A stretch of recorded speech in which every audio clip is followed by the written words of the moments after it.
말도 안 되는 일이 벌어졌습니다. 세계 최고 지성들이 모인다는 하버드 대학교 강의실. 바로 그곳에서 한 나라의 이미지가 단 몇 분 만에 산산조각 날 뻔한 순간이었죠. 첨단 기술과 사회적 신뢰의 교과서라 불리며 미래 도시의 모델로 소개되던 한국. 하지만 한 유학생이 틀어버린 충격적인 영상 하나로 순식간에 오물과 무질서, 부패로 얼룩진 국가라는 오명을 뒤집었을 위기에 처했습니다. 과연 무엇이 진실이고 무엇이 교묘하게 조작된 거짓이었을까요? 사연 바로 시작합니다. 영상 시작 전 구독과 좋아요, 불우이웃을 위해 끝까지 시청 부탁드립니다. 저는 하버드 대학교에서 도시문화를 가르치는 에단 리라고 합니다. 한국에서 몇 년간 거주했던 경험은 제 연구와 강의에 깊은 영감을 주었죠. 그날도 여느 때와 다름없는 강의였습니다. 주제는 미래 도시의 초상, 한국의 무인 인프라였어요. 저는 한국의 발전된 무인 시스템, 예를 들어 24시간 운영되는 무인 편의점, 스스로 주차하는 자동차, 첨단화된 대중교통 시스템 등을 소개하며 강의를 시작했습니다. 학생들의 눈빛은 호기심으로 반짝였고 간혹 감탄사가 터져 나오기도 했죠. 프로젝터 화면에는 깨끗한 거리, 질서정연하게 움직이는 사람들, 첨단 기술이 일상에 녹아든 한국의 모습이 펼쳐졌습니다. 학생들은 저마다 고개를 끄덕이며 제 설명에 귀를 기울였고 강의실 분위기는 더없이 평화로웠습니다. 제 강의 노트에는 한국의 높은 시민의식과 사회적 신뢰가 어떻게 이러한 인프라를 가능하게 했는지에 대한 분석이 담겨 있었죠. 저는 한국 사회의 독특한 신뢰 자본이 도시 문화에 미치는 긍정적 영향에 대해 열정적으로 설명하고 있었습니다. 바로 그때였습니다. 강의실 뒤편에서 한 학생이 조용히 손을 들었습니다. 중국계 유학생으로 자신을 소개했던 린웨이 첸이었죠. 저는 질문이 있으려니 생각하고 발언권을 주었습니다. 하지만 린웨이 첸은 단호한 표정으로 교수님, 잠시 학생들에게 보여드릴 영상이 있습니다. 라고 요청했습니다. 예상치 못한 상황이었지만 저는 학생의 적극적인 참여를 존중하는 편이라 흔쾌히 허락했습니다. 린웨이 첸은 익숙한 듯 노트북을 연단에 연결했고 곧 화면에는 전혀 다른 영상이 재생되기 시작했습니다. 영상 속에는 쓰레기가 나뒹구는 지저분한 거리, 지하철 개찰구를 뛰어넘는 사람들, 관리가 전혀 되지 않는 듯한 낡은 공공시설의 모습들이 빠르게 지나갔습니다. 영상은 짧았지만 충격적이었죠. 그리고 마지막 장면, 화면 가득 클로즈업된 자막과 함께 린웨이 첸의 목소리가 강의실에 울려 퍼졌습니다. 이게 진짜 한국의 민낯입니다. 순간 강의실의 모든 움직임이 멈춘 듯 했습니다. 조금 전까지 호기심과 감탄으로 빛나던 학생들의 얼굴은 당혹감으로 물들었고 평화롭던 분위기는 싸늘하게 식어버렸습니다. 저는 아무 말도 할 수 없었습니다. 다만 싸늘하게 변해버린 강의실의 공기를 온몸으로 느끼고 있었죠. 정적이 흐르는 강의실에서 린웨이 첸의 목소리만이 유일하게 울려 퍼졌습니다.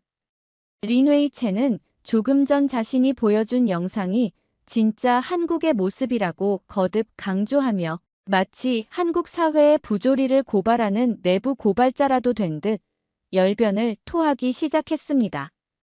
여러분, 한국은 대통령이 2번이나 탄핵당한 나라입니다. 그만큼 정치적으로 불안정하고 국민들은 정치에 무관심합니다. 린웨이 첸의 주장은 점차 과격해졌습니다. 한국의 정치 시스템이 제대로 작동하지 않기 때문에 자신과 같은 중국인들이 한국 시민권을 얻고 투표에 적극적으로 참여하며 한국 정치를 도와주고 있다는 터무니없는 이야기까지 서슴지 않았죠. 저는 그저 묵묵히 린웨이 첸의 말을 듣고만 있었습니다. 아직은 어떤 반박도, 어떤 개입도 할 때가 아니라고 판단했기 때문입니다. 린웨이 첸은 한층 더 목소리를 높이며 한국의 건강보험 시스템에 대한 허위 주장을 펼치기 시작했습니다. 한국의 건강보험 재정, 그거 다 중국인들이 내는 세금으로 유지되는 겁니다. 중국인들이 없으면 한국 건강보험은 진작에 파탄 났을 거예요. 강의실 곳곳에서 작은 웅성거림이 시작되었습니다. 일부 학생들은 믿을 수 없다는 표정으로 서로를 쳐다보았고 몇몇은 고개를 갸웃거리며 린웨이 첸의 주장에 의문을 표하는 듯 했습니다. 하지만 린웨이 첸은 아랑곳하지 않고 자신의 주장을 밀어붙였습니다. 솔직히 말해서 중국이 아니면 한국은 지금의 시스템조차 유지하기 어렵습니다. 경제적으로도 사회적으로도 중국에 크게 의존하고 있는 것이 현실이니까요. 린웨이 첸의 발언 수위는 점점 더 높아져 갔고 그 확신에 찬 태도는 오히려 기이하게 느껴질 정도였습니다. 그 순간 한 학생이 작은 목소리로 옆자리 친구에게 물었습니다. 저거 진짜야? 그 물음은 강의실의 웅성거림을 더욱 증폭시켰습니다. 학생들은 혼란스러워했고 저는 그 모든 상황을 지켜보며 이제 제가 나서야 할 때가 다가오고 있음을 직감했습니다. 린웨이 첸의 주장은 명백한 허위 사실과 왜곡된 정보로 가득 차 있었지만 그 확신에 찬 태도는 일부 학생들에게 혼란을 야기하기에 충분해 보였습니다. 저는 깊은 한숨을 속으로 삼키며 다음 행동을 준비해야 했습니다. 린웨이 첸의 발표가 끝난 후 강의실에는 무거운 정적이 감돌았습니다. 마치 진공 상태가 된 것처럼 어떤 소리도 들리지 않았죠. 저는 여전히 아무 말 없이 프로젝터 화면을 지켜보았습니다. 화면에는 린웨이 첸이 마지막으로 띄워놓은 이게 진짜 한국의 민낯입니다라는 자막만이 덩그러니 남아 이 불편한 상황을 더욱 강조하는 듯 했습니다. 저는 천천히 고개를 들어 학생들의 표정을 하나하나 살폈습니다. 조금 전까지 호기심과 흥미로 가득 찼던 얼굴들은 이제 당혹감, 불신, 그리고 약간의 분노까지 뒤섞인 복잡한 감정들을 드러내고 있었습니다. 특히 강의실 뒤편 창가 자리에 앉아있던 박하늘이라는 한국 유학생의 굳은 표정이 눈에 들어왔습니다. 박하늘은 두 주먹을 쥔 채 입술을 깨물고 있었는데 그 모습에서 깊은 모멸감과 안타까움이 동시에 느껴졌습니다. 저는 필기를 하던 펜을 가만히 내려놓았습니다. 지금은 어떤 기록보다 학생들의 반응과 이 상황의 본질을 정확히 파악하는 것이 중요하다고 생각했기 때문입니다. 린웨이 첸은 자신의 발표가 대단한 성공이라도 거둔 것처럼 자신감 넘치는 표정으로 자리로 돌아갔습니다.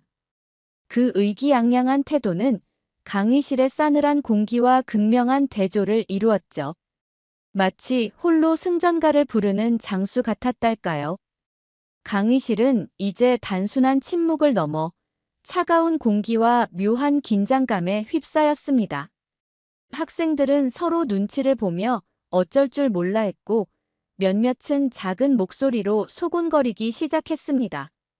그 소곤거림조차 이 무거운 공기 속에서는 마치 큰 외침처럼 느껴질 정도였습니다.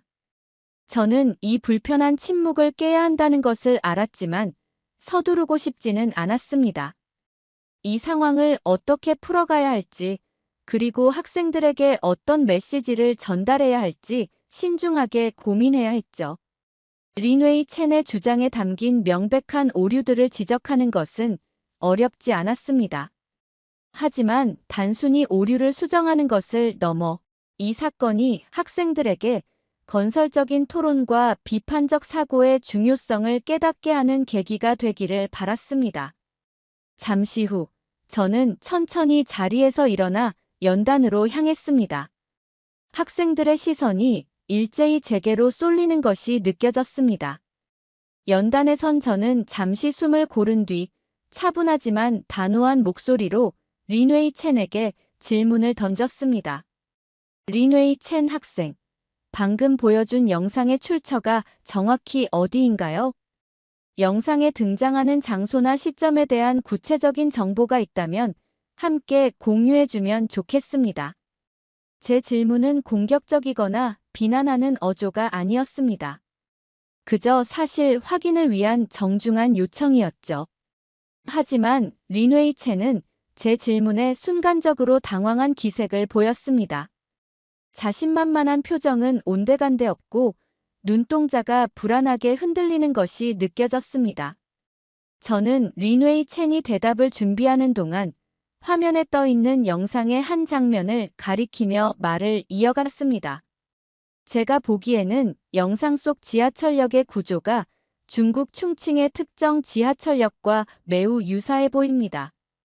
특히 기둥의 형태나 안내판의 디자인이 그런데 혹시 이 부분에 대해 알고 있는 것이 있습니까? 이어서 저는 다른 장면에 등장하는 한글 간판을 지적했습니다. 그리고 저기 보이는 호장실이라는 표기는 한국의 표준 맞춤법에 어긋납니다. 화장실이 맞는 표기죠. 물론 간판에 오타가 있을 수도 있겠지만 여러 정황을 고려할 때 조금 의심스러운 부분이 있습니다. 제 지적은 구체적이었고 근거를 기반으로 했습니다. 린웨이 첸은 더욱 당황하며 시선을 피하기 시작했습니다. 잠시 머뭇거리던 린웨이 첸은 마침내 작은 목소리로 대답했습니다.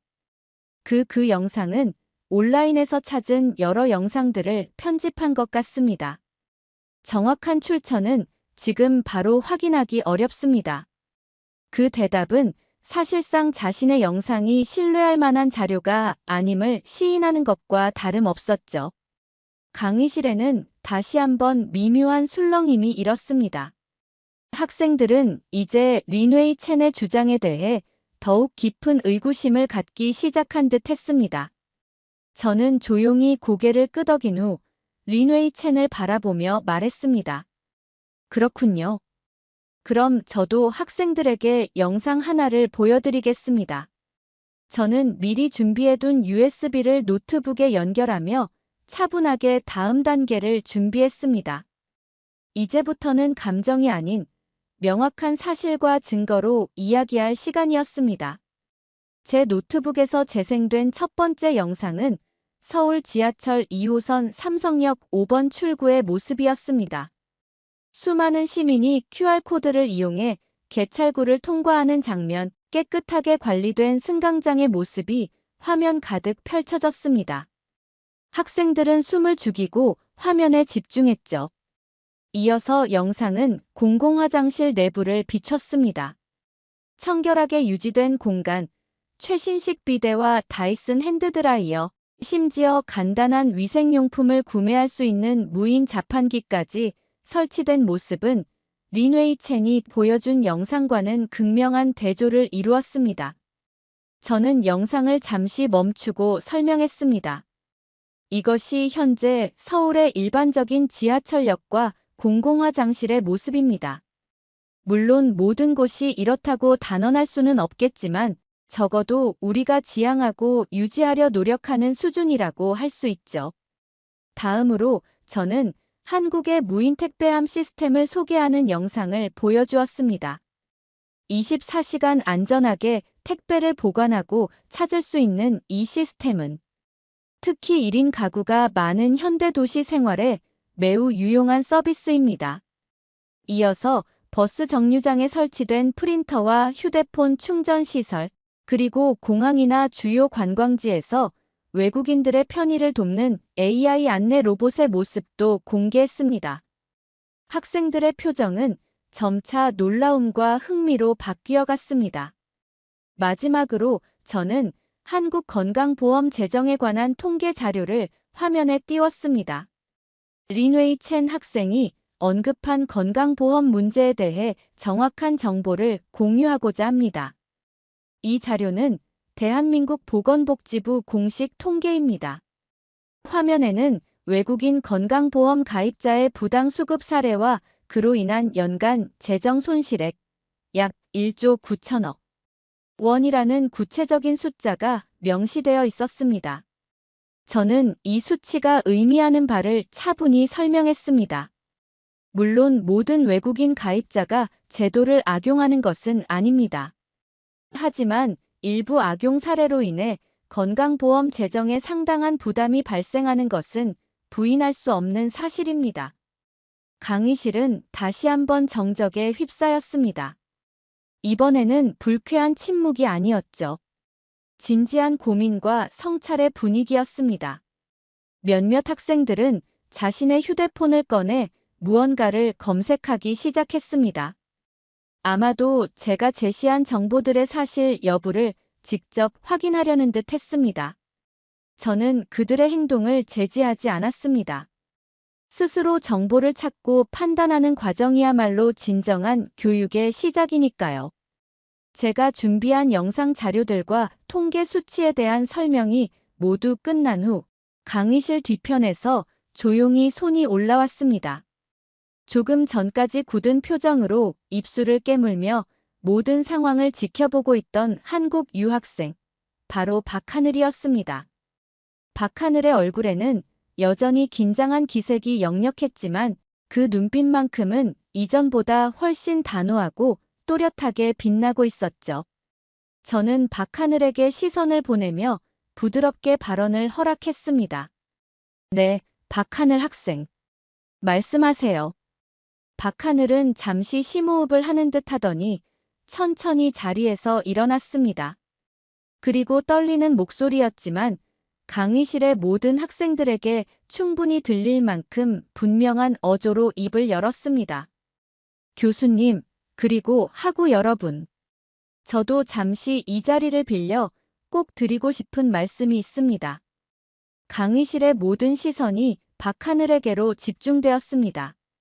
박하늘은 잠시 말을 고르는 듯 하더니 용기를 내어 차분하게 자신의 생각을 이야기하기 시작했습니다.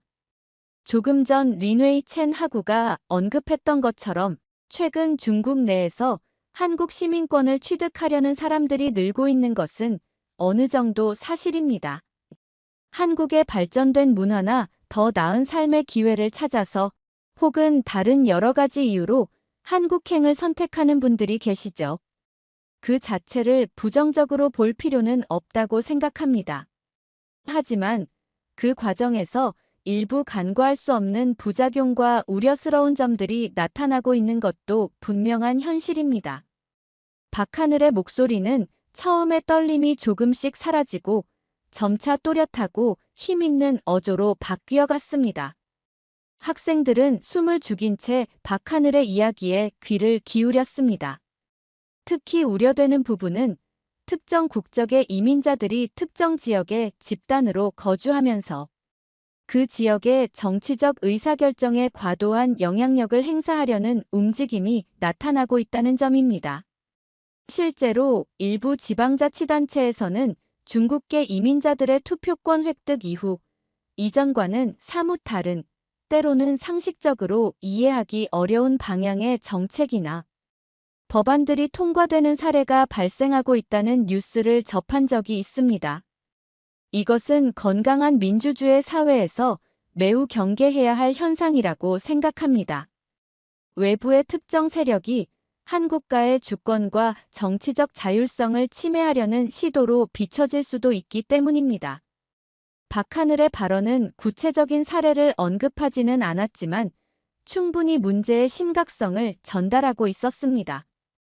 이어서 박하늘은 앞서 제가 제시했던 건강보험 문제에 대해서도 자신의 직접적인 경험을 덧붙이며 주장의 설득력을 높였습니다.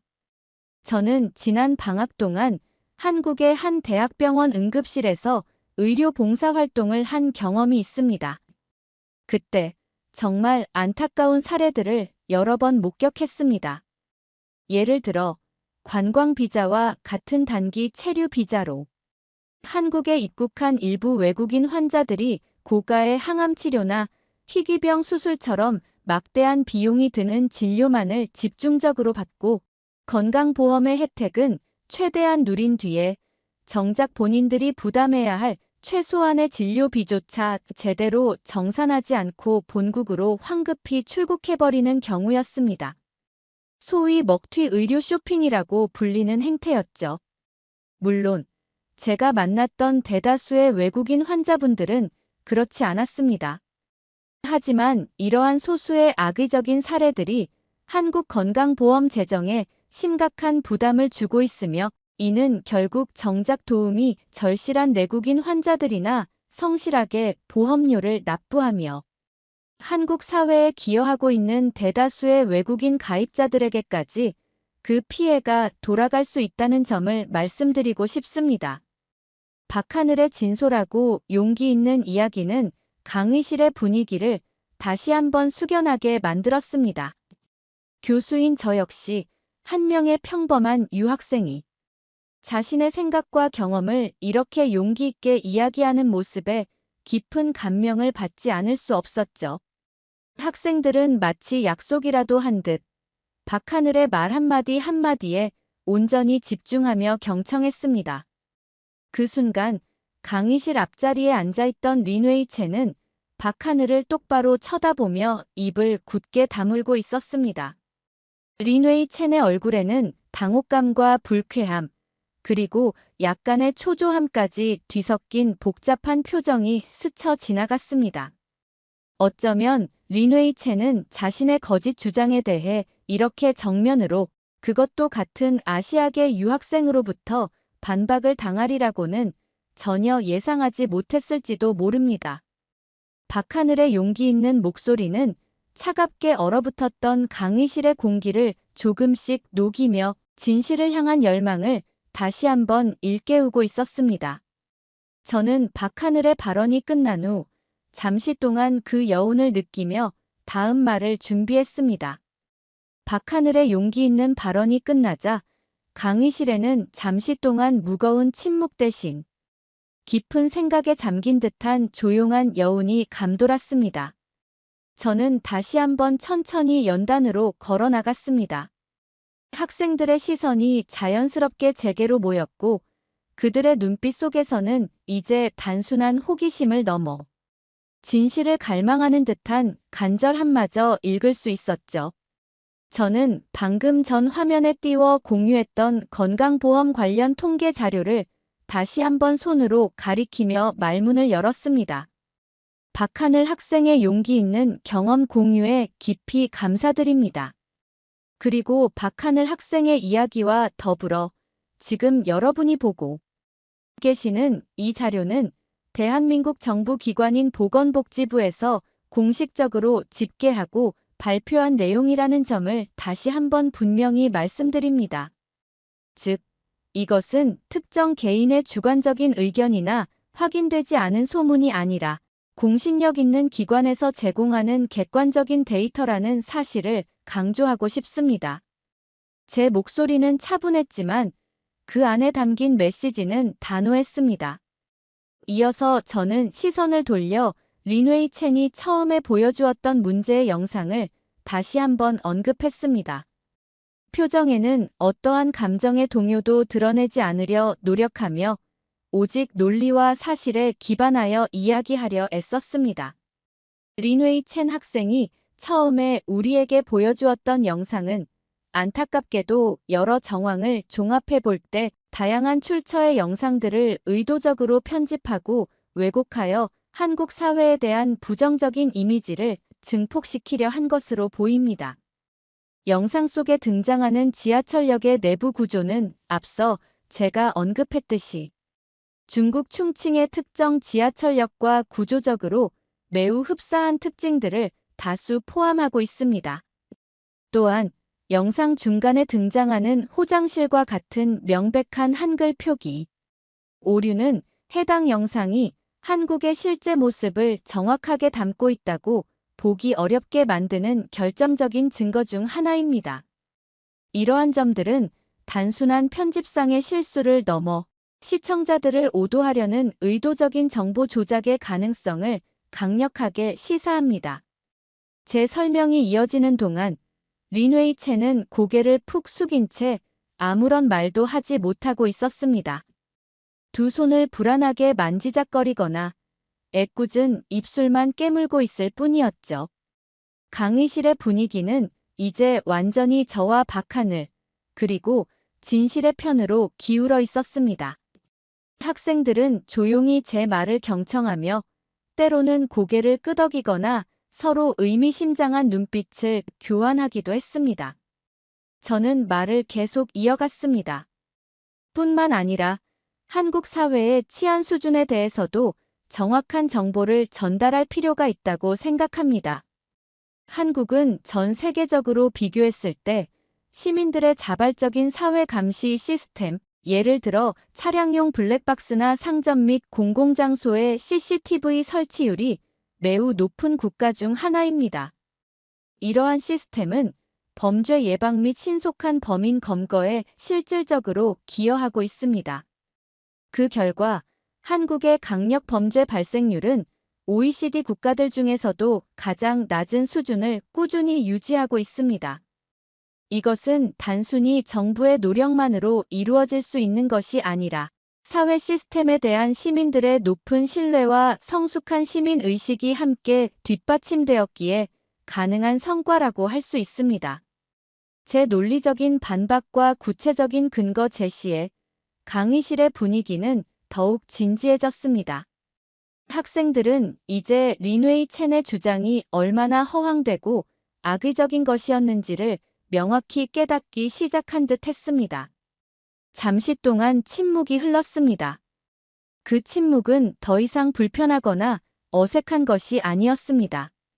오히려 진실이 거짓을 압도하는 순간에 느껴지는 엄숙하고도 경건한 분위기에 가까웠죠. 그리고 바로 그때였습니다. 그 누구도 예상하지 못했던 순간 고개를 숙이고 있던 린웨이 첸이 아주 작은 목소리로 거의 들릴 듯 말 듯한 크기로 중얼거렸습니다. 사실 저는 한국계 학생이 아닙니다. 저는 중국에서 온 유학생입니다. 그 짧은 한마디는 마치 강의실 전체에 작은 폭탄이라도 터진 듯 엄청난 충격을 안겨주었습니다. 학생들은 일순간 숨을 멈춘 듯 했고 곧이어 놀라움과 당혹감, 그리고 약간의 배신감마저 뒤섞인 표정으로 린웨이 첸을 바라보았습니다. 강의실은 그야말로 숨막히는 정적에 휩싸였습니다. 그리고 그 길고도 무거운 정적을 깨고 강의실 한쪽 구석에서 한 학생이 천천히 그러나 분명하게 박수를 치기 시작했습니다. 처음에는 아주 작은 소리였지만 그 박수 소리는 마치 신호탄처럼 순식간에 다른 학생들에게로 번져나갔습니다. 하나둘씩 마침내 강의실 전체가 진심 어린 박수 소리로 가득 찼습니다. 그것은 단순히 저나 박하늘의 발언에 대한 지지를 넘어 마침내 진실이 거짓의 장막을 걷어내고 그 모습을 드러낸 순간에 대한, 그리고 용기 있는 고백과 성찰의 가능성에 대한 경의의 박수였습니다. 그 박수 소리는 오랫동안 강의실 안을 따뜻하게 감싸며 울려 퍼졌습니다. 한 학생으로부터 시작된 작은 박수 소리는 마치 마법처럼 순식간에 강의실 전체로 확산되었습니다. 처음에는 다소 망설이며 눈치를 보던 학생들도 이내 환한 미소를 지으며 힘차게 손뼉을 치기 시작했고, 곧이어 여기저기서 안도의 한숨과 함께 작은 웃음소리, 심지어는 나지막한 환호성까지 터져 나왔습니다. 마치 오랫동안 가슴속에 꽉 막혀있던 무언가가 시원하게 뻥 뚫리는 듯한 그런 짜릿하고 후련한 해방감이 강의실을 가득 채웠죠. 그동안 린웨이 첸의 거짓 주장과 교묘한 선동의 답답함과 불쾌감을 느꼈던 많은 학생들에게 진실이 밝혀지는 이 순간은 그야말로 사이다 같은 순간이었을 겁니다. 제 옆자리에 앉아있던 한 흑인 학생은 믿을 수 없다는 듯 눈을 동그랗게 뜨고 옆자리 친구에게 큰 소리로 말했습니다. 와, 세상에. 정말 이런 일이 실제로 일어날 수 있는 거였어. 한국이라는 나라, 내가 너무 편협하게만 생각했던 것 같아. 오늘 제대로 한 수 배웠네. 그러자 강의실 다른 쪽에서는 누군가가 마치 스포츠 경기의 역전승이라도 본 것처럼 대박이다. 완전 영화 같아. 이게 바로 정의 구현이지. 라고 외치는 소리도 들려왔습니다. 학생들의 얼굴에는 조금 전까지 짙게 드리워져 있던 의혹과 불신, 그리고 불편함의 그림자는 온데간데 없이 사라지고 마침내 진실을 마주한 후련함과 함께 놀라움과 흥미로움만이 가득했습니다. 그 감격스러운 광경을 바로 앞에서 지켜보던 박하늘의 눈가에는 어느새 투명한 눈물이 방울방울 맺혀 있었습니다. 박하늘은 벅찬 감정을 애써 누르며 떨리는 목소리로 제게 다가와 말했습니다. 교수님, 정말 감사합니다. 교수님과 다른 학우들 덕분에 이제야 제 안에 있던 진실을 말할 용기가 생겼어요. 제 조국이 이렇게 터무니없는 오해와 거짓 정보로 인해 부당하게 폄훼당하는 것을 더 이상 보고만 있을 수는 없었습니다. 저는 그런 박하늘의 어깨를 가볍게 두드려주며 따뜻한 격려의 말을 건넸습니다. 박하늘 학생, 정말 용기 있었어요. 박하늘 학생의 진솔한 이야기가 없었다면 오늘 이 진실이 이렇게 명확하게 밝혀지기는 어려웠을 겁니다. 정말 고맙습니다. 이 모든 감동적인 상황을 가만히 지켜보면서 저는 오늘 이 강의가 학생들에게 단순한 도시문화 지식의 전달을 넘어선 훨씬 더 깊고 의미 있는 교훈을 안겨주었음을 직감했습니다. 그것은 바로 비판적 사고의 중요성, 정보의 진위를 판별하는 능력, 그리고 무엇보다 진실을 마주하고 이야기할 수 있는 용기의 가치였습니다. 저는 다시 한번 학생들을 향해 차분하면서도 힘있는 목소리로 말했습니다. 여러분, 오늘 우리는 이 자리에서 매우 중요하고도 값진 사실 하나를 함께 배웠습니다. 그것은 바로 아무리 교묘하게 포장된 거짓이라 할지라도 결국에는 명백한 팩트 앞에서 무너질 수밖에 없다는 것입니다. 팩트는 때로는 감정적인 선동보다 느리게 전달될 수 있지만 그 힘은 훨씬 더 강력하고 오래 지속됩니다. 그리고 그 팩트는 반드시 기록되고 기억될 것입니다. 앞으로 우리가 어떤 정보를 접하든 항상 한 걸음 물러서서 비판적인 시각으로 그 정보의 출처와 진위를 꼼꼼하게 확인하는 자세를 갖는 것이 무엇보다 중요합니다. 제 말이 끝나자 강의실에서는 다시 한번 우레와 같은 뜨거운 박수 갈채가 쏟아졌습니다. 그 박수 소리는 단순한 동의나 지지를 넘어 오늘 이 특별한 경험을 함께한 우리 모두의 마음속에 깊은 울림과 다짐을 새기는 듯 했습니다. 그날의 강의는 그렇게 뜨거운 감동과 여운 속에서 마무리되었지만 그 파장은 이제부터가 시작이었습니다. 며칠 지나지 않아 제 강의의 수강 신청 인원이 이전 학기 대비 2배 이상 폭발적으로 증가했고 하버드 대학교 학생들의 익명 온라인 커뮤니티와 각종 소셜미디어에는 하버드 역관광 레전드 사건 또는 진실은 침몰하지 않는다. 하버드판 이라는 자극적이면서도 흥미로운 제목으로 그날 강의실에서 있었던 일들이 생생하게 공유되기 시작했습니다. 학생들은 저마다 자신이 직접 목격하고 느꼈던 당시의 상황을 마치 한 편의 드라마처럼 흥미진진하게 각색하여 올렸고 이는 곧 여러 외부 온라인 커뮤니티와 뉴스 매체로까지 빠르게 확산되며 전 세계적으로 큰 화제를 불러일으켰습니다. 그날 강의실에서 벌어졌던 예상치 못한 사건은 제 개인적인 예상을 훨씬 뛰어넘어 학교 안팎으로 커다란 반향을 일으켰습니다. 하버드 대학교 행정처에서도 이 사건의 교육적 의미와 긍정적인 파급 효과를 매우 중요하게 받아들였고 얼마 지나지 않아 제게 파격적인 제안을 하나 해왔습니다. 그것은 바로 한국 문화의 진정한 매력과 발전상을 하버드 학생들에게 직접 체험하게 할 수 있는 특별 프로그램을 기획하고 운영해 보라는 것이었죠. 저는 조금의 망설임도 없이 그 제안을 기꺼이 수락했습니다. 곧바로 리얼 코리아 인사이트 서울 탐방 일기라는 이름으로 프로그램 참가자 모집 공고가 나갔고 학생들 사이에서는 그야말로 폭발적인 반응이 일어났습니다.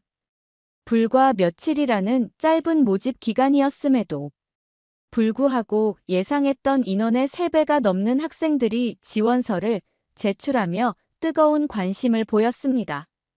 그리고 이 의미 있는 프로그램의 학생 대표이자 실무를 담당할 조교 역할은 그 누구보다 한국 문화에 대한 깊은 이해와 뜨거운 애정을 가지고 있었으며 뛰어난 소통 능력까지 겸비한 박하늘에게 자연스럽게 돌아갔습니다.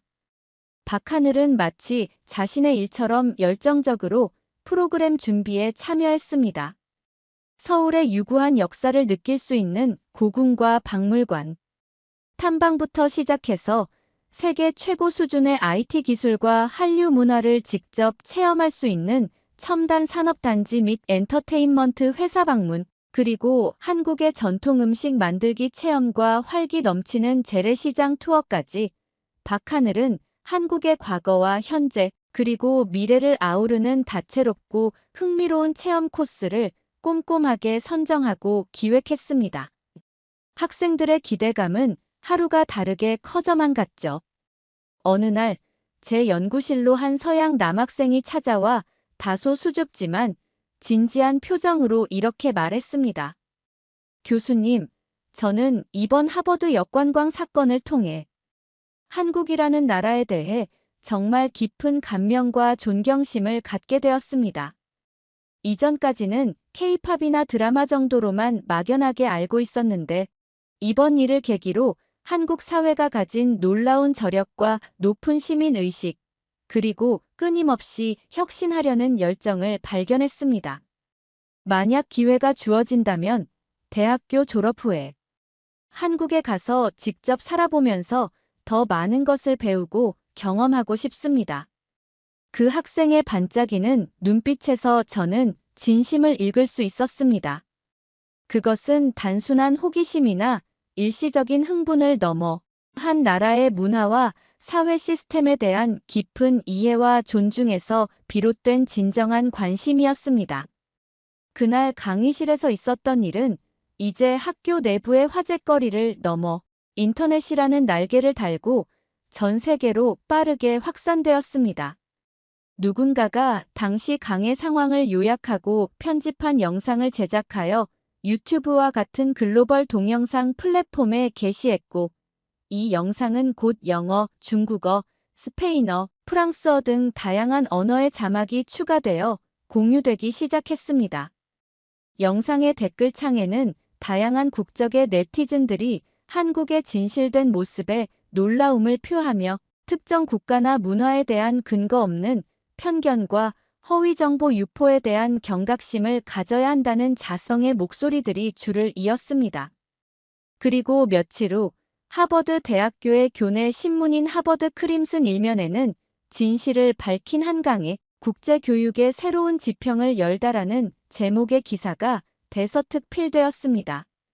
그 기사는 당시 강의에서 오고 갔던 주요 내용들을 매우 상세하게 소개하면서 다문화 사회에서 발생할 수 있는 문화적 편견과 악의적인 허위 정보에 맞서 객관적인 사실과 이성적인 토론을 통해 진실을 규명하는 교육의 중요성을 깊이 있게 강조했죠. 저는 이 모든 긍정적인 변화와 예상치 못한 관심이 단순히 한 번의 시끄러운 해프닝으로 끝나지 않기를 간절히 바랐습니다. 이 사건이 우리 하버드 학생들뿐만 아니라 전 세계의 젊은이들이 비판적인 사고와 열린 마음으로 다양한 문화를 이해하고 존중하며 나아가 더 나은 세상을 만드는 데 기여하는 작은 계기가 될 수 있기를 진심으로 희망했습니다.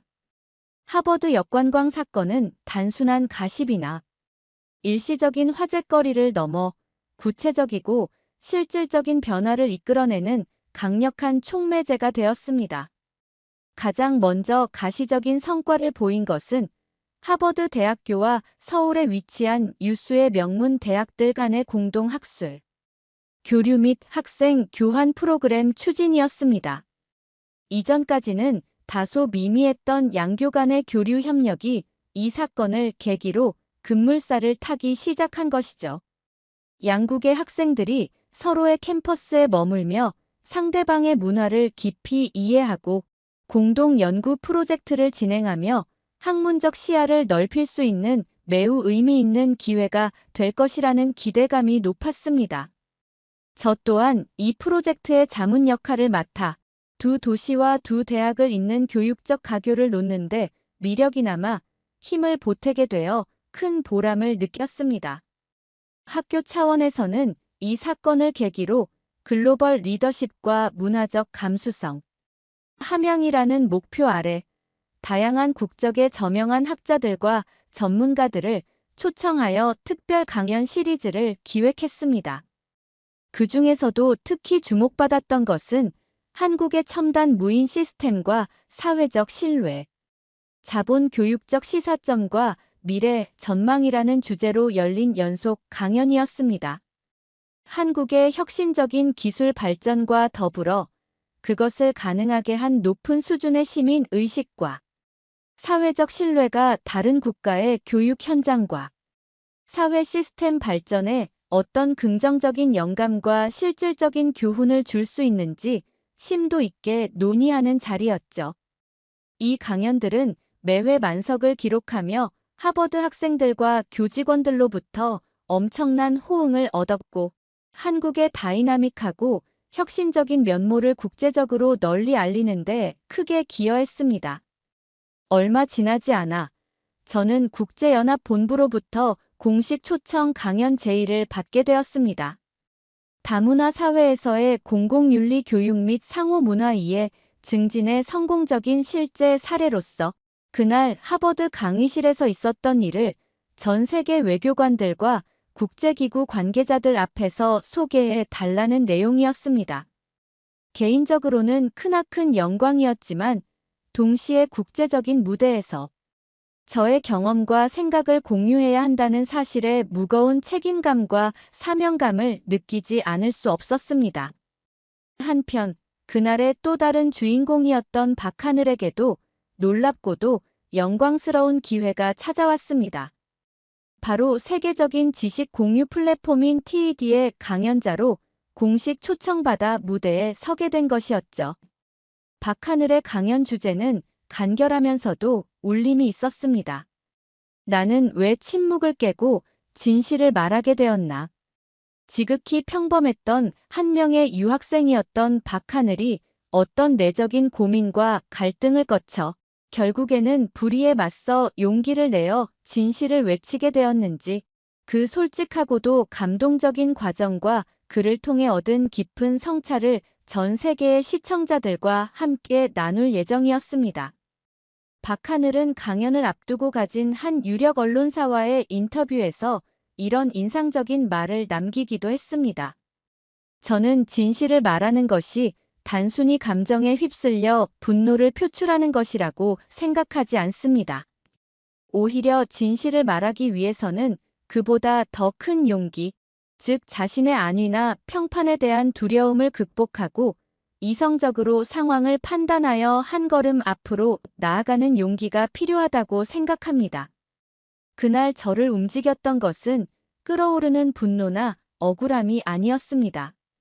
그것은 바로 제 조국 대한민국에 대한 깊은 애정과 왜곡된 정보로 인해 상처받는 진실을 바로잡아야 한다는 아주 작지만 단단한 용기였습니다.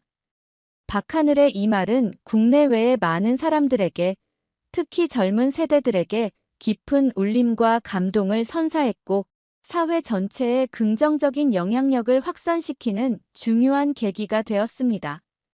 그날 하버드 대학교의 한 평범한 강의실에서 시작되었던 아주 작은 파문이 이토록 거대하고 의미 있는 변화의 물결을 만들어낼 줄은 저 자신도 미처 예상하지 못했습니다. 하지만 한 가지 분명한 것은 진실을 향한 용기 있는 목소리는 언제나 세상을 조금씩이나마 더 정의롭고 더 나은 방향으로 이끌어간다는 변치 않는 진리였습니다. 모든 일이 긍정적인 방향으로 순조롭게 마무리되는 것처럼 보였지만 세상 일이라는 것이 늘 그렇듯 예상치 못한 곳에서 또 다른 시련이 찾아오기 마련이었습니다.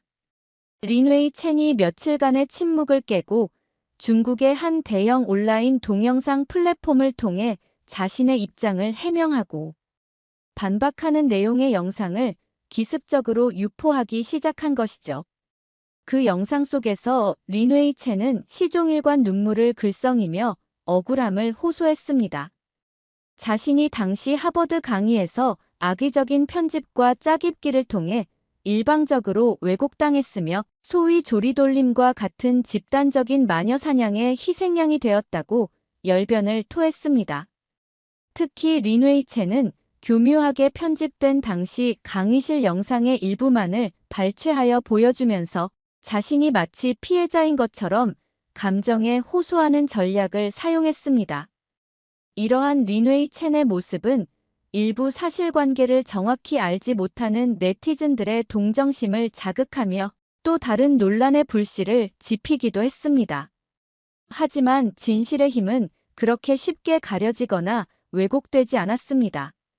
박하늘은 린웨이 첸의 그 눈물 섞인 반박 영상이 온라인상에 공개된 지 채 하루도 지나지 않아 곧바로 자신의 개인 유튜브 채널을 통해 매우 침착하고 논리적인 어조로 재반박 브리핑 영상을 제작하여 공개했습니다.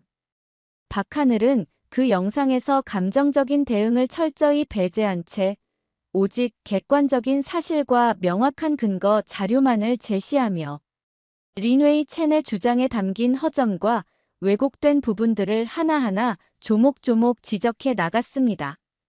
특히 린웨이 첸이 반박 영상에서 제시했던 편집된 강의 영상의 전체 맥락을 복원하여 보여주고 당시 상황에 대한 정확한 사실관계를 명료하게 설명함으로써 린웨이 첸 주장의 신뢰성을 근본적으로 무너뜨렸죠. 박하늘은 영상의 말미에 다음과 같은 인상적인 말을 남겼습니다. 저는 그날 하버드 강의실에서 단 한 번도 감정적으로 누구를 비난하거나 설득하려 하지 않았습니다. 저는 오직 제가 직접 경험하고 확인한 객관적인 사실과 공신력 있는 기관에서 발표한 데이터만을 근거로 이야기했을 뿐입니다. 린웨이 첸 하구의 주장에 대한 최종적인 판단은 이 영상을 시청하시는 여러분 각자의 이성과 양심에 맡기겠습니다. 다만 진실은 언제나 하나뿐이라는 사실을 기억해 주시기 바랍니다. 박하늘의 이 냉철하고도 설득력 있는 재반박 영상은 공개되자마자 온라인상에서 폭발적인 반응을 얻으며 빠른 속도로 조회수가 증가했고 불과 며칠 만에 200만 회를 훌쩍 돌파했습니다. 국내외 네티즌들 사이에서는 감정에 호소하며 진실을 왜곡하려 했던 린웨이 첸과 달리 끝까지 이성적이고 침착한 태도로 오직 팩트만을 가지고 대응한 박하늘의 모습에 대해 침착하고 이성적인 진실의 승리라는 찬사와 지지가 쏟아졌습니다. 이 사건은 제가 진행하는 다른 강의에서도 학생들 사이에서 다시 한번 중요한 토론 주제로 다뤄졌습니다. 온라인상의 역정보와 가짜 뉴스, 그리고 그에 대한 비판적 대응 전략. 역관광은 과연 어떻게 가능한가? 라는 다소 도발적인 주제로 열띤 질의응답과 심도 있는 토론이 몇 시간 동안이나 이어졌습니다.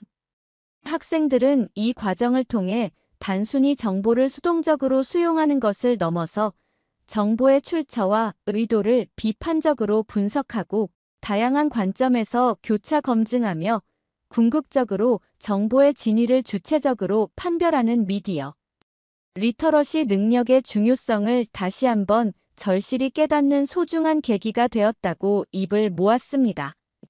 어쩌면 린웨이 첸의 그 예기치 않았던 조용한 반격은 결과적으로는 진실의 힘을 더욱 공고히 하고 건강하고 생산적인 토론 문화를 우리 사회 전체에 확산시키는데 의도치 않게 기여한 아이러니한 결과를 가져온 셈이었습니다. 저는 이 모든 소란스럽고도 의미 있는 과정을 바로 곁에서 지켜보면서 어둠이 아무리 짙게 드리워져 있다 할지라도 결국에는 한 줄기 빛을 이길 수 없듯이 교묘하게 포장된 거짓은 결코 명명백백한 진실의 힘을 넘어설 수 없다는 평범하지만 위대한 진리를 다시 한번 가슴 깊이 확인할 수 있었습니다. 린웨이 첸의 다소 궁색했던 반박 영상과 그에 대한 박하늘의 명쾌하고도 논리적인 재반박 영상은 온라인상의 뜨거운 설전을 넘어 마침내 주류 언론 매체들의 본격적인 관심까지 끌어들이는 기폭제가 되었습니다. 국내외의 여러 유력 언론사들이 이른바 하버드 역관광 사건의 전말과 그 이면에 숨겨진 의미들을 심층적으로 취재하고 분석하여 보도하기 시작했습니다. 그 과정에서 자연스럽게 린웨이 첸의 실제 정체와 신상 정보, 그리고 왜 그토록 무리수를 두면서까지 한국 사회에 대한 부정적인 이미지를 조작하고 유포하려 했는지에 대한 다양한 추측과 배경 설명이 담긴 기사들이 연일 쏟아져 나왔습니다. 일부 탐사 보도 전문 매체에서는 린웨이 첸이 단순한 개인 유학생이 아니라 특정 국가의 정부나 혹은 그와 연계된 특정 단체 및 정치 세력과 조직적으로 연결되어 계획적이고 지속적으로 한국에 대한 왜곡된 정보를 생산하고 유포하는 여론 조작 활동에 깊이 관여했다는 충격적인 의혹을 제기하기도 했죠. 물론 이러한 의혹들이 명확한 증거를 통해 모두 사실로 확인된 것은 아니었지만 그만큼 이 사건이 우리 사회에 던진 파장이 얼마나 크고 심각했는지를 단적으로 보여주는 사례라고 할 수 있었습니다. 예상대로 중국 내에서는 이 사건과 관련된 모든 보도가 당국의 검열 시스템에 의해 철저히 통제되었고 관련 검색어나 기사들은 온라인상에서 순식간에 삭제되었습니다. 하지만 중국 정부의 이러한 정보 통제 노력에도 불구하고 이미 홍콩이나 대만, 그리고 해외에 서버를 둔 독립적인 중화권, 언론 매체들과 전 세계 각지에 흩어져 있는 화교 커뮤니티를 중심으로 한 다양한 온라인 플랫폼에서는 연일 이 사건의 진실과 그 의미를 다루는 기사들이 끊임없이 생산되고 공유되며 높은 관심을 이어갔습니다. 특히 이들 매체는 이번 사건을 계기로 표현의 자유와 알 권리, 그리고 정보의 투명성이 민주사회에서 얼마나 중요하고도 핵심적인 가치인지를 다시 한번 강조하며 중국 당국의 폐쇄적인 정보 통제 정책을 우회적으로 비판하는 논조의 기사들을 많이 내보냈습니다. 하버드 대학교 내부에서도 이 사건은 단순한 해프닝을 넘어 향후 유사 사례 발생 시 중요한 참고 자료가 될 만한 의미 있는 교육적 사례로 공식적으로 기록되었습니다. 학교 당국은 이례적으로 신속하게 진상조사위원회를 구성하여 사건의 전말을 면밀히 조사했고 그 결과를 바탕으로 다문화 교육 환경에서의 문화적 편견과 인종차별적 발언, 그리고 악의적인 진실 은폐 시도에 대한 교육적 대응 및 예방 전략 연구라는 제목의 상세한 내부 보고서를 발간했습니다. 이 보고서는 하버드 대학교 내의 모든 단과대학과 부서에 공유되었을 뿐만 아니라 다른 여러 명문 대학들에도 중요한 참고 자료로 제공되어 각급 교육 현장에서 보다 건설적이고 포용적인 토론 문화를 조성하고 학생들의 비판적 사고 능력과 문화적 감수성을 함양하는 데 실질적으로 기여했습니다. 한편 대한민국 정부의 교육부에서는 이 모든 사건의 중심에서 용기 있고 지혜롭게 행동하여 대한민국의 국격과 이미지를 크게 높인 박하늘에게 이례적으로 장관 명의의 감사패를 수여하며 그 용기와 헌신을 공식적으로 격려했습니다.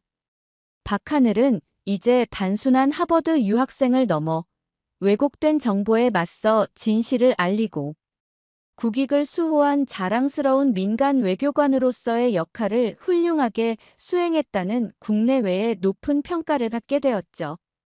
떠들썩했던 모든 논란과 사건의 중심에 있었던 린웨이 첸은 결국 자신의 모든 거짓과 의도가 만천하에 드러나자 더 이상 하버드 대학교에서 학업을 이어가는 것이 불가능하다고 판단했는지 조용히 자퇴 신청서를 제출하고 아무런 공식적인 입장 표명 없이 본국으로 황급히 돌아갔습니다. 린웨이 첸의 퇴장은 마치 아무 일도 없었다는 듯 너무나도 조용하고 쓸쓸했지만 린웨이 첸이 남긴 그릇된 주장과 그로 인해 발생했던 수많은 논란, 그리고 우리가 그 과정에서 얻게 된 값진 교훈들은 아주 오랫동안 많은 사람들의 기억 속에 깊이 새겨지게 되었습니다. 이 사건은 결국 한 개인의 비뚤어진 일탈 행위를 넘어 우리가 살아가는 이 복잡한 정보화 시대에 어떻게 거짓과 선동으로부터 진실을 분별하고 그것을 굳건히 지켜나가야 하는지에 대한 매우 중요하고도 시의적절한 사회적 화두를 우리 모두에게 던졌다고 생각합니다.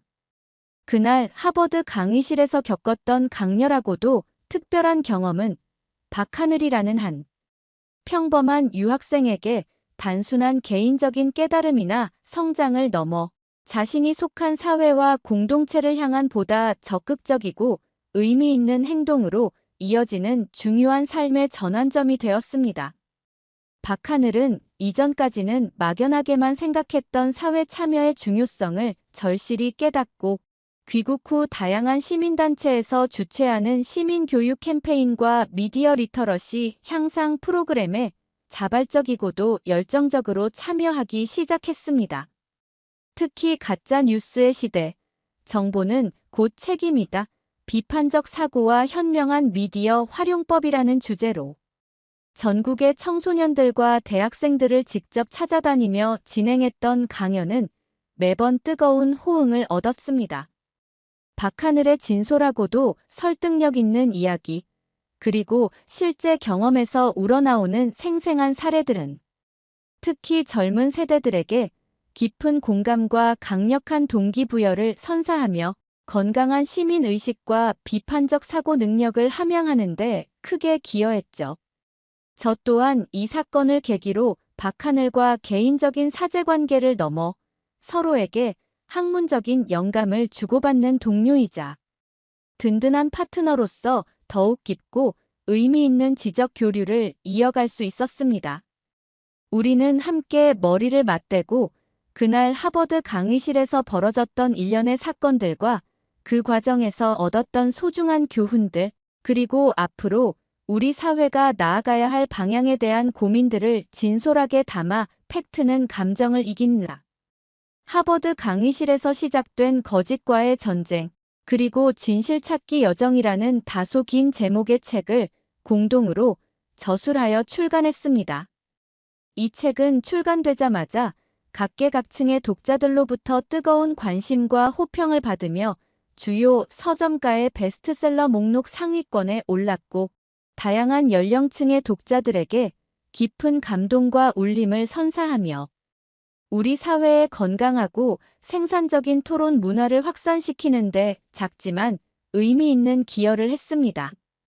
우리의 이러한 노력과 성과는 국내를 넘어 국제사회에서도 주목받기 시작했습니다. 세계적인 교육 전문가들과 정책 입안자들이 참여하는 권위 있는 국제기구인 세계교육포럼에서는 저희가 하버드에서 경험하고 실천했던 사례에 깊은 관심을 표명하며 이를 하버드 인사이트 모델로 공식 명명하고 이 모델을 전 세계의 다양한 교육 현장에 적극적으로 전파하고 적용하기 위한 구체적인 실행 계획을 만장일치로 승인했습니다. 이것은 다양한 문화적 배경과 가치관을 가진 학생들이 서로를 존중하고 이해하며 열린 마음으로 소통하고 무엇보다 비판적 사고와 합리적인 토론을 통해 함께 진실을 탐구해 나가는 미래지향적인 교육 환경을 조성하는 데 매우 중요하고도 시의적절한 밑거름이 될 것이라는 기대감을 갖게 했습니다. 한편 하버드 대학교에서 진행했던 리얼 코리아 인사이트 서울 탐방 프로젝트는 일기의 폭발적인 성공과 긍정적인 평가에 힘입어 곧바로 2기 참가자 모집을 시작했는데 놀랍게도 2기 프로그램에 참여를 희망하는 학생들의 수가 1기 대비 무려 300% 이상이나 증가하며 그 뜨거운 열기를 실감케 했습니다. 한국의 진정한 매력과 숨겨진 잠재력, 그리고 역동적인 발전상을 직접 자신의 눈으로 보고 피부로 느끼고자 하는 전 세계의 젊은 인재들의 관심과 열망이 그만큼 대단하다는 것을 보여주는 증거였죠. 박하늘은 최근 한 유력 시사주 간지와의 단독 인터뷰에서 기자에게 이렇게 말했습니다. 돌이켜보면 그날 하버드 강의실에서 용기를 내어 발언했던 순간 저는 단순히 한국에서 온 유학생 박하늘이 아니었습니다. 어쩌면 저는 그 순간만큼은 제 조국, 대한민국 그 자체였는지도 모릅니다. 제가 지난 수년간 직접 겪고 느끼고 사랑했던 한국의 진짜 모습을, 그리고 악의적인 거짓 정보로 인해 부당하게 왜곡되고 폄훼당하는 진실을 반드시 알려야 한다는 무거운 책임감과 간절한 사명감을 온몸으로 느꼈습니다. 박하늘의 그 진심 어린 말처럼 때로는 역사의 거대한 흐름을 바꾸는 것은 유명한 영웅이나 위대한 지도자가 아니라 자신의 자리에서 묵묵히 진실을 외치는 평범한 한 사람의 작은 용기일 수 있음을, 그리고 그 용기가 개인의 성장을 넘어 우리 사회 전체에 얼마나 크고 긍정적인 변화의 물결을 가져올 수 있는지를 다시 한번 가슴 깊이 깨닫게 되는 순간이었습니다. 시간은 쏜살같이 흘러 떠들썩했던 하버드 역관광 사건의 흥분과 열기도 어느덧 조금씩 잦아들고 일상의 평온함이 다시 찾아왔습니다. 어느덧 길고도 다사다난했던 한 학기가 마무리될 무렵에 어느 늦은 오후, 저는 늘 그랬던 것처럼 텅 빈 강의실에 홀로 남아 지난 학기 동안 진행했던 강의 영상들을 하나하나 꼼꼼하게 다시 점검하고 있었습니다. 모니터 화면 속에는 그날 바로 이 강의실에서 벌어졌던 긴장감 넘치는 순간들, 학생들의 시시각각 변하던 다양한 표정들, 그리고 마침내 진실이 밝혀지던 그 벅찬 순간의 환호성까지 모든 것이 마치 어제 일처럼 생생하게 기록되어 있었죠. 영상을 가만히 보고 있자니 저도 모르게 그날의 기억들이 주마등처럼 스쳐 지나갔습니다. 예상치 못했던 갑작스러운 논쟁의 시작부터 숨막히는 심리전과 극적인 반전, 그리고 그 이후에 폭풍처럼 이어졌던 수많은 놀라운 변화들까지. 정말이지 한 편의 잘 짜인 드라마나 스릴 넘치는 영화를 보는 것 같았던 지난 몇 달간의 시간들이었습니다. 한편 그 사건의 또 다른 중심에 있었던 박하늘은 자신의 그 특별하고도 값진 경험을 바탕으로 하버드 대학교 대학원 과정에서 자신의 전공과 연계하여 새로운 강의를 개설하는 놀라운 성장을 보여주었습니다.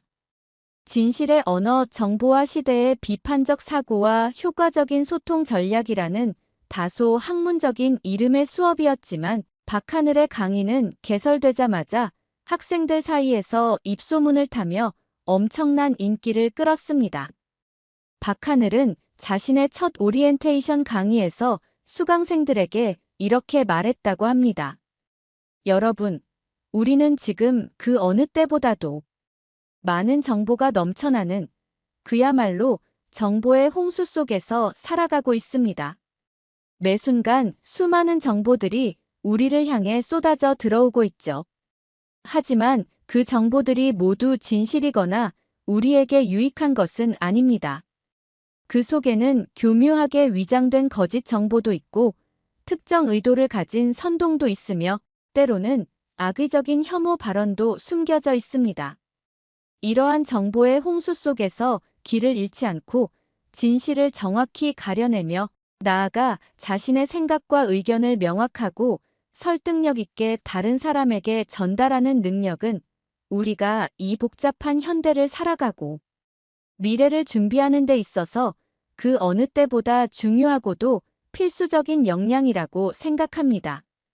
박하늘의 그 진심 어린 이야기는 수강생들에게 깊은 울림을 주었고 그의 강의는 학생들 사이에서 하버드 최고의 명강이라는 찬사를 받으며 또 다른 긍정적인 변화의 씨앗을 우리 하버드 캠퍼스 곳곳에 조용히 그러나 힘차게 뿌리고 있었습니다.